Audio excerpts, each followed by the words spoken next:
Hey, what's going on, everybody? Welcome to the Slasher Report.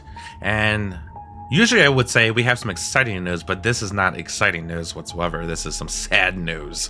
And I hate to bring sad news to the Slasher Report, but as you notice from the title, it's the death of TCM, the death of Texas Chainsaw Massacre. And what does that mean exactly?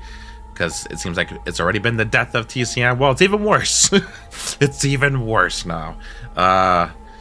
They're now calling this peer-to-peer in the Texas Chainsaw Massacre. What that means is that instead of the usual servers that we've had ongoing in the video game, where you can still play multiplayer, game's not necessarily dead yet, but it's gonna be, right? So it's now, they're gonna change it to where the player is gonna be the hosts of the server.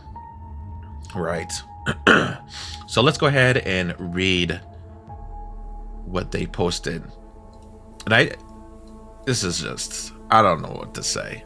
I could say 100 million things about this, but let's go over it together, shall we? The team explains how transitioning to peer-to-peer will work in Texas Chainsaw Massacre. We've seen many folks discuss the transition to peer-to-peer in Texas Chainsaw Massacre. Let's dive into what you need to know. What is peer-to-peer? Peer-to-peer is a service that allows players to directly connect with each other as opposed to going through a secondary dedicated server. Let's break this down even further thanks to our frontline data and comms specialist. Peer-to-peer, or P2P, is a network that allows players to connect to one another without using a dedicated server. P2P directly relates to player-hosted matches, setting the player as the host for a match. Each player will still connect through our services to initiate matchmaking. As a player, when you start searching for a lobby, the service will look for any open lobbies, and if none are found, will create a lobby like before.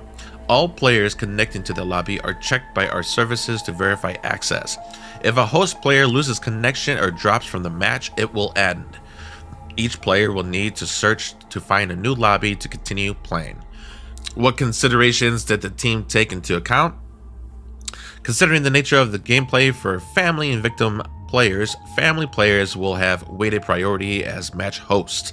We recognize that victim players often freely leave matches once they've escaped or been executed. Alongside this, the team has created a system to take into account internet connection and malicious behavior when determining a match host.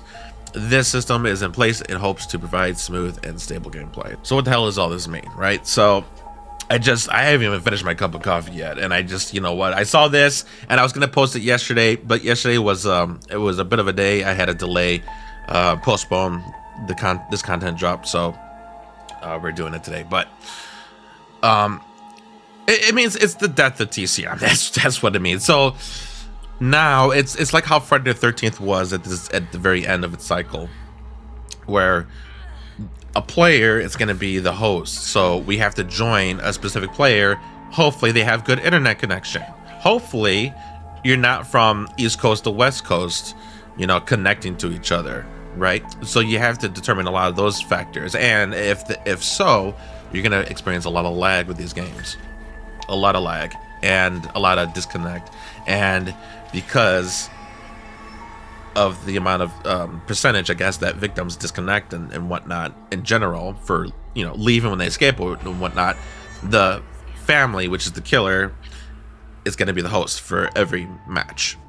So one out of the three, one family member is going to be the host. Now, here's the thing that they also didn't take into account, right? So when I've experienced playing, I've seen family members leave as well. And it was not to say that we're going to have some trolling a-hole that's gonna get everybody in the lobby and then intentionally disconnect, right? But I guess that's the consideration they said at the end here is alongside this, the team has created a system to take into account internet connection and malicious behavior when determining a match host. So that's the part of the malicious behavior is what we're talking about just now. So they know that that's going to happen. So if and when that does happen, we'll see what kind of actions will take effect. So I don't know. What do y'all say about this game? I know I already like like this sucks. You know what I mean? This sucks, and it's sad. It really is. I really enjoyed this game for what it was worth. It had something promising. The launch was super successful. The game was great when it first came out. I think we could all agree on that. Let's not forget that. When the game first came out, we all super enjoyed it. It was awesome. They just didn't bring anything to it at the end of it. They didn't do anything for it. They didn't give us all the content they promised, with the content pass. We're still missing some stuff. I don't know what else to say about it. The only thing that I could say that would treat the wound with a nice band-aid would be give us some offline bots. Give us some offline bots. So, Gun, if you're listening to this, give us some offline bots. Just do it. Just do it, man. How hard is it? Like, I know you had to have some offline bots to initiate for the pre-builds. You know what I mean? Like, just let us play killer and go against offline survivor bots. Just do it. Just do it. Because nobody's gonna play this game. This game's dead. This game's dead. And everybody's trashing on Gun. Everybody's trashing on this game. This is gonna collect more dust than any game in the past. Like this. Come on. You know what I mean? This is the only thing that can fix it. Like, this is sad. This is my honest reaction here. I'm not gonna cut this out. This is my honest reaction. This is how I feel about all of this. This is, out of all this time, this is the news that we get. Instead of receiving some different kind of news. Like, I get they said they stopped, developing, they stopped adding anything to it, whatever. Okay, here's the thing.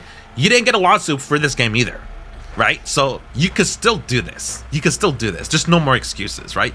Like, do something. Do something for us, for this game. We spent the money into this game.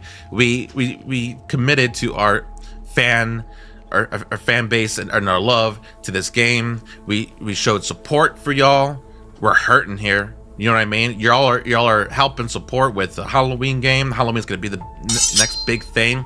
But this is besides the Atari 2600, this is the only other Texas Chainsaw Massacre video game, right? So at least give us a little something more. You know what I mean? And honestly, I think, to me personally, I don't know how anybody else feels, but to me personally, like, if they gave us literally, like, and I know I'm like a broken record at this point, but I think it needs to really stand out, and I think people need to express that just a little bit more, especially for other content creators out there that would care to even talk about this game still. Give us some bots. Just give us some bots. You know what I mean? Because I think, I don't know how y'all feel about it, but me personally, I think if bots were given to us in the game, I could care less on the state of this game's already over with, right? So I don't have to rely on this crap where we're gonna have shaky internet connections. I don't have to, rely on trying to get friends to play. I could just play as killer and going against bots. You know what I mean? Like, it's doable, and I've played it before where where we had two DCs of the killer, and there's literally just one family member against like the 4 survivors. It's still doable. You challenging and it almost near possible to get 4K. It's happened before, but it's doable. It could happen. And shoot, like, if it's family against 4 bots, like, you could find 2 of your friends. You know what I mean? Like, it's not it's not the end of the world. It's you could do it, man. You know what I mean? I think that would be the band-aid to our wounds. At the very least, if that's all they could ever do, if there's one opportunity to do anything with this game, just do that, man. Just do that. Like, this is the only game that doesn't have bots. This is the only licensed horror IP that doesn't have bots. Killer Clowns has got bots. Friday the 13th's got bots. Predator's got bots. Halloween's gonna have bots. Why the hell does TCM not have bots? Huh? So that's where I'm at with this, and that's where I think that what definitely help with all that. Again, this is the death of TCM, and if they don't even give us that, and this is all they're gonna do, yeah, the title stands. This is the death of TCM. But if you like the content, if you like what you're hearing, you like what you're seeing, I do have other videos out as well. We're definitely covering a lot of the Halloween content, and if there's anything new in relations to the TCM game, we'll definitely be posting as well. Anything horror. We got the new Alien game that's coming out soon. We did get a collab with our good friends over at Slasher Radio with the drinking the new Fanta Chucky Punch while going over some horror discussions and stuff, including Halloween and TCM and all that. So definitely keep a lookout for that when that drops. And if you do like the content, slash like and subscribe. And leave a comment on this video and express how you feel about this game and the announcement here with TCM. I would love to hear your feedback. But until then, keep your doors locked and leave the lights on. This is the Slasher Report, and I bid you farewell.